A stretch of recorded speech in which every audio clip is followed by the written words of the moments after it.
Vasanth TV ரசிகர்கள் வணக்கம். இன்னைக்கும் நம்மளுடைய சினி பூத்துல சினிமா பத்தின பல விஷயங்களை தான் பார்க்க போறோம். ஜேசன் சஞ்சயோடைய இயக்கத்துல சிக்மா அப்படின்ற படம். இந்த படத்தை பத்தி நம்ம சொல்லவா வேணும்? இந்த படத்தை எடுக்க போறோம் அப்படின்னு சொன்னதுமே ஒரு பெரிய கான்ட்ரவர்சியா தான் வர ஆரம்பிச்சிருச்சு. லைகா மாதிரியான ஒரு பெரிய ப்ரொடக்ஷன்ல அறிமுக இயக்குனரா விஜய் அவருடைய மகனை அறிமுகப்படுத்துறாரு அப்படின்னு சொன்ன போதே எல்லாருக்கும் ஒரு பெரிய ஷாக் தான். ஆனா இந்த படத்தை எப்படி எடுப்பாங்க அப்படின்ற ஒரு விஷயம் இருக்கு இல்லையா, அதை பர்ஃபெக்டா முடிச்சிருக்கேன் பாருங்கன்ற மாதிரி முதல் திரைப்படத்திலேயே ஒரு நல்ல இம்ப்ரெஷனை கிரியேட் பண்ணிருக்காரு ஜேசன் சஞ்சய் அப்படின்னு தான் சொல்லும். ஏன்னா இந்த சிக்மா படத்துல ஃபர்ஸ்ட் நம்ம என்ன ப்ரொடக்ஷன் கம்பெனில டேட்ஸ் கொடுத்தோமோ அந்த டைம்குள்ளேயே முடிச்சு காட்டுறதுன்றது ஒரு பெரிய சாமர்த்தியமான விஷயம் இல்லையா. ஒரு படம் அப்படின்னா அதுக்கு ப்ரொடக்ஷன் கம்பெனியில் கரெக்டான டேட்டில் முடிஞ்சு சொன்ன பட்ஜெட்குள்ளேயே முடிக்கிறது அப்படின்றது தான் அவங்களுக்கு ரொம்ப பிடிக்கும்.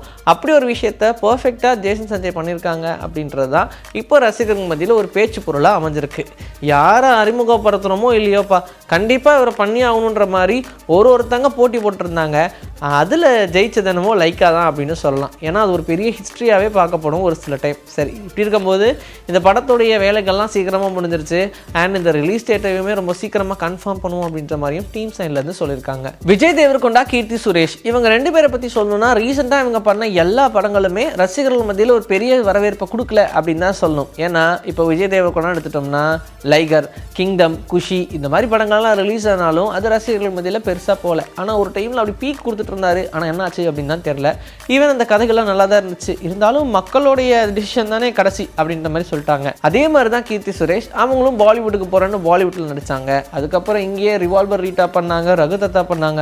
ஆனால் எதுவுமே ரசிகர்கள் மத்தியில் பெருசாக கை கொடுக்கல அப்படின்னு தான் சொல்லணும். ஆனால் இப்போ அவங்க ரெண்டு பேரும் சேர்ந்து நடிக்கக்கூடிய படம் கை கொடுக்குமா கொடுக்காதா அப்படின்ற ஒரு குழப்பத்தில் தான் இருக்காங்க. ஆனால் ஒரு நம்பிக்கையோடையும் இருக்காங்க.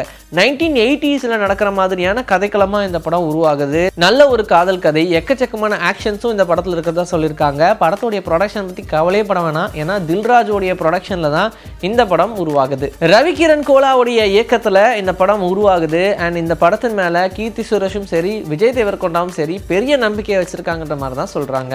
அட்டகத்தி தினேஷ் கதாநாயகனா நடிக்க, ஆர்யா வில்லனா நடிக்க அப்படின்னு சொல்லி வேடுவோம் அப்படின்ற திரைப்படம் உருவாகிட்டு இருக்கு. இந்த படத்தை பற்றி பாரஞ்சித் பெருசா எங்கேயுமே பேசுறது இல்லை. ஏன்னா இந்த படத்துடைய வேலைகளே முடிச்சிட்டாங்க.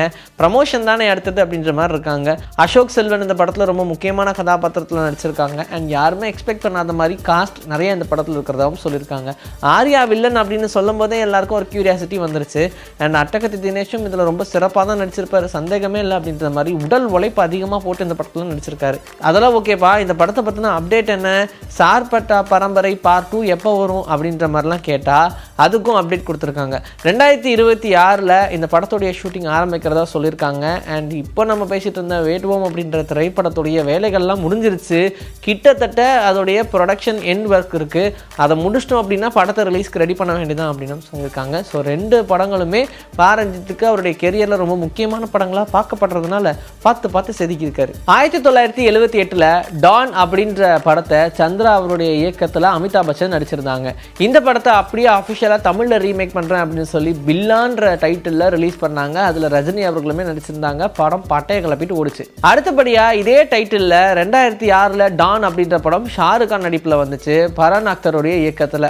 மறுபடியும் 2011 டான் 2 அப்படின்னு வேறு ரிலீஸ் பண்ணாங்க. அந்த படமும் சூப்பர் வசூல் அப்படின்னு சொல்லலாம். இப்போ டான் 3 படத்தை எடுக்கும்போது இதில் ஷாருக் கான் எல்லாம் விலகிட்டாங்க அப்படின்னு சொன்னாங்க. அப்போ வேறு யார் நடிக்க போகிறா, யார் தான் இந்த பாலிவுட்டில் வரக்கூடிய டானை காப்பாற்ற போகிறது அப்படின்னு கேட்டால் ஒரு பெரிய எக்ஸ்பெக்டேஷனே கிரியேட் ஆச்சு பாலிவுட்டில். அப்படி பார்க்கும்போது ரன்வீர் சிங் தான்ப்பா இதுக்கு கரெக்டாக இருப்பார் அப்படின்னு சொல்லி அவரையே தூக்கி உள்ளே போட்டார். ஆனால் இந்த படத்துலேருந்து இப்போ ரன்வீர் சிங் விலகிட்டாரு அப்படின்ற ஒரு விஷயம் தான் வைரல் அப்டேட்டாக பார்க்கப்படுது. ஏன் என்னாச்சு அப்படின்ற எந்த விஷயத்தையும் சொல்லலை. ரன்வீர் சிங் இப்போ எந்த படத்தில் நடிக்கல அவ்வளோதான் அப்படின்ற மாதிரி மட்டும் சொன்னாங்க. இது ஒரு பெரிய ஏமாற்றத்தை எல்லார் மத்தியிலும் ஏற்படுத்தியிருக்கு. என்னாச்சோ ஏதாச்சோன்னு பெரிய ஒரு குழப்பத்திலே உட்காந்துட்டு இருக்காங்க அப்படின்னு வச்சுருக்காங்க. சரி, இதுக்கப்புறமா யார் இந்த படத்தை நடிக்க போகிறாங்க, வேறு என்னென்ன மாதிரியான ரீப்ளேஸ்மெண்ட்லாம் பண்ண போகிறாங்க அப்படின்றத கூடிய விரைவில் நம்ம தெரிஞ்சுக்கலாம். முதல்ல ரன்வீர் சிங் இதில் விலகிட்டாரா இல்லையான்றது அஃபிஷியலாக யாராவது சொல்லுங்கப்பா அப்படின்ற மாதிரி தான் இப்போ ரசிகர்கள் இயங்கிக்கிட்டு இருக்காங்க. இன்றைக்கி நம்மளுடைய சினிபூத்தில் சினிமா பற்றின பல விஷயங்கள் பார்த்தாச்சு. இதே மாதிரி அடுத்த எபிசோடுக்கு ரெடியாக இருங்க. உங்களை நான் வந்து சந்திக்கிறேன். Until then, this is bye from Vijayashree. Take care.